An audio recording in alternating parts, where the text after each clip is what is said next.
En total són 253 les propostes que s'han recollit a la primera fase de la campanya de pressupostos participats. D'aquestes se n'han escollit 58 que els tècnics municipals estan avaluant i qualificant. Després de la fase de treball es faran unes assemblees de retorn entre els dies 18 i 29 d'abril per presentar-ne els resultats als veïns. Finalment seran els dies 13 i 14 de maig en el Centre Cívic El Rieral i l'Ajuntament, on tothom qui ho vulgui podrà votar les propostes que es tiraran endavant en un procés participatiu sense precedents a la població de Lloret de Mar. Un procés que, a més de repensar projectes comuns, també ha servit per cohesionar.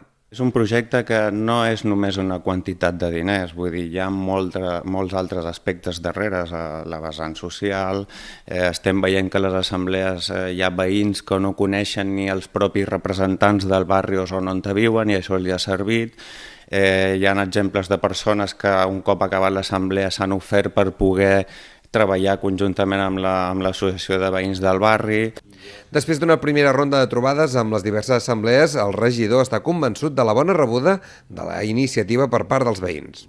Podem trobar des de zones pipicant per als gossos, podrem trobar propostes per millorar els parcs infantils i ser adaptats per persones discapacitades, vull dir, molt diversos. Estem parlant d'aproximadament, si no recordo malament, 253 propostes. D'entre aquestes, els veïns han prioritzat 58, que són les que actualment estan fent els informes als serveis tècnics de la casa, i bé, molt contents. També dic que van entrar 78 propostes a través online de la pàgina web. El dia 10 d'abril, doncs, es tancarà el procés de valoració dels projectes per part dels tècnics, tant tècnicament com econòmica. Del 18 al 29, el mateix mes, es faran les assemblees de retorn i els dies 13 i 14 de maig es farà el procés participatiu.